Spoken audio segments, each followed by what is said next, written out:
다음 전화 이어서 받아보겠습니다. 여보세요? 네. 네, 안녕하세요. 네, 안녕하세요. 네, 어머님 올해 연세가 어떻게 되셨어요?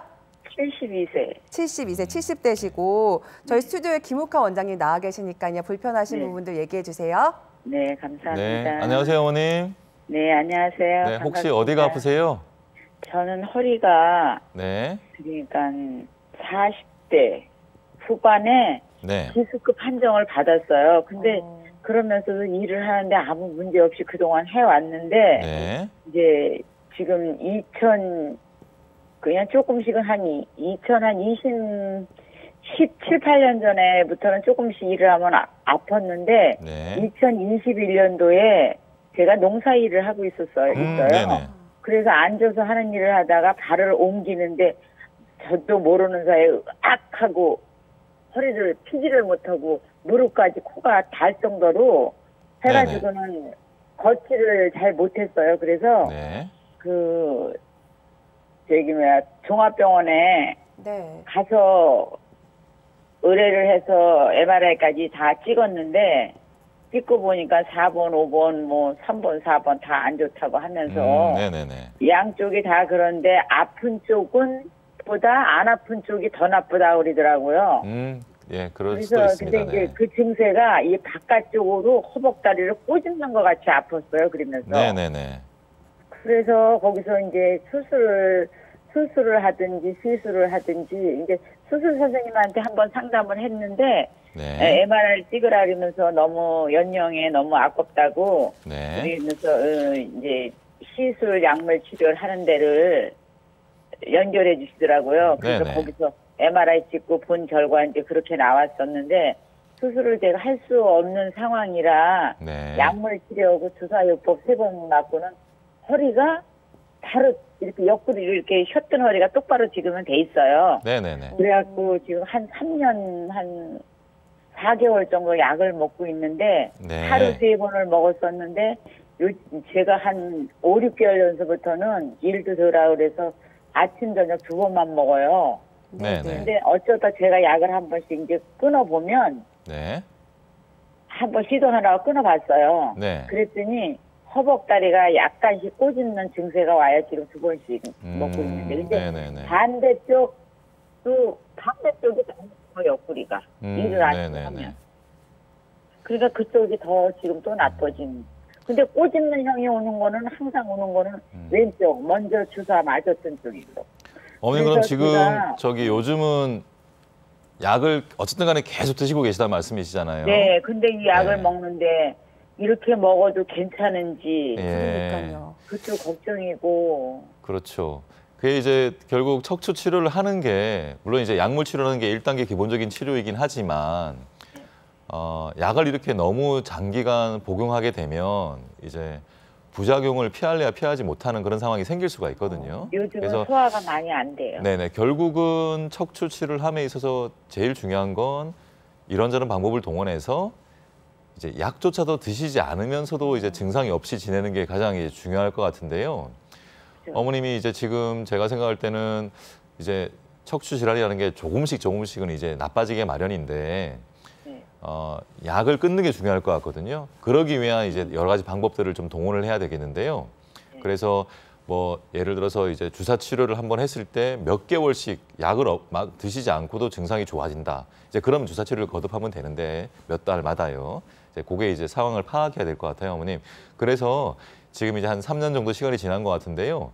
요럴 때 이제 한 번쯤은 더 정밀 검사를 받으시고요. 이제 약을 지속적으로 복용하지 않으면서 증상을 해결할 수 있는 방법들을 좀 논의를 하시는 게 좋을 것 같아요, 어머님.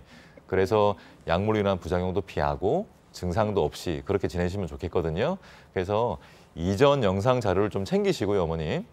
이제는 좀 가까운 전문병원을 좀 찾아가셔서 한 번쯤은 정밀 검사를 더 하시고 이전과 영상을 비교해서 그리고 어머님의 증상도 들어보고 여러 가지 이제 그런 치료들을 좀 논의하시는 것이 좋을 것 같아요. 반드시 수술을 하지 않고도 여러 다른 방법을 등을 통해서도 약을 계속 복용하지 않고도 증상을 좋아지게 할 수 있으니까 어머니 꼭 한번 이제 가까운 전문병원을 좀 다시 한번 찾아가시면 좋을 것 같습니다. 네. 우리 어머니 약물 치료 효과는 보셨지만은 너무 오래 복용할 수 없겠죠. 약을 끊고도 이제 허리 통증이 좋아지셔야 할 텐데 치료에도 단계가 있습니다. 지금 1단계 치료, 약물 치료만 해보셨으니까요. 주사 치료 등 다른 단계 치료로 한번 넘어가셔서 좀 근본적인, 본격적인 치료를 받아보시는 게 좋겠습니다. 전화 주셔서 감사드리고요. 어머님처럼 요추 4번, 5번이 안 좋으셨던 사례가 있어 저희가 좀 소개를 해드리려고 하는데 이분은 양방향 척추 내시경술로 좋아지셨다고 하거든요. 이 사례를 함께 살펴볼까요? 네, 이분은 이제 84세 여자 환자분이시는데요. 몇 년 전부터 이제 걸을 때 양쪽 엉덩이와 다리가 아프고 땡기고 저리고 해서 이제 불편했던 분입니다. 제가 이제 거듭 말씀드리지만 단계별 치료를 받았지만 1단계 치료가 이제 더 이상 효과가 없어서 고민하던 분인데요. MRI에서 보시면 요추 4, 5번 사이가 뼈가 어긋나는 척추 전방전이증, 또 그것 때문에 협착증이 따라 생겨서 이제 힘들었던 분입니다. 이럴 때 고정술, 유압술 등의 이런 수술적인 치료 않고도 양방향 척추 내시경술을 통해서 이제 문제를 해결할 수가 있는데요. 다음 화면 보시면요. 이렇게 좁아졌던 신경 통로를 내시경술을 통해서 넓게 만들 수가 있습니다. 이후에 그런 걸을 때의 엉덩이나 다리가 아프고 저리고 당겼던 것들이 거의 해결되었고요. 현재는 별다른 불편함 없이 잘 걸어 다니시는 그런 사례가 되겠습니다. 네. 자, 우리 어머님과 비슷하게 이제 요추 4번, 5번 쪽이 문제셨는데 이분은 양방향 척추 내시경술이라는 시술을 통해서 많이 좋아지셨다고 합니다. 우리 어머님 약을 너무 오래 드셨기 때문에 이제는 약 없이도 좀 통증을 해결할 수 있도록 이런 치료 방법들 참고해 보시면 좋을 것 같습니다. 전화 주셔서 감사드리고요. 아쉽지만 시간 관계상 오늘 전화 연결은 여기서 마무리를 짓도록 하겠습니다. 원장님 전화를 나눠보니까 허리 안 좋으신 분들 굉장히 많은 것 같습니다. 애초에 좀 잘 관리하면 좋을 것 같은데 예방법 같은 건 없을까요? 네. 오늘은 조금 다른 얘기를 하고 싶은데요. 네. 아침에 일어나서 이제 세수를 하거나 머리를 감을 때 상체만 푹 숙여서 하는 경우가 많이 있습니다. 이럴 때 이제 허리를 다치거나 아니면 기존의 통증이 악화되어서 고생하는 분들이 많은데요. 네. 서서 씻으시면 참 좋지만 여건상 그러기가 힘드신 경우도 분명히 있을 겁니다. 그럴 때 제가 말씀드린 거 꼭 기억하면 좋겠는데요. 상체만 푹 숙이지 마시고 무릎을 살짝 굽히면 척추가 좀 더 안정적인 자세로 숙여질 수가 있습니다. 네. 그를 통해서 새로 발생하는 손상도 막을 수 있고 기존 질환이 악화되는 것도 막을 수 있으니까요. 이 점 꼭 명심해 주시면 감사하겠습니다. 네, 이 백지장도 맞으면 낫다라고 하잖아요. 허리에 주어지는 부담을 좀 무릎과 나누어서 주시면 좋을 것 같습니다. 신경외과 전문의 김욱하 원장님과 오늘 함께했습니다. 원장님 오늘 말씀 감사드립니다.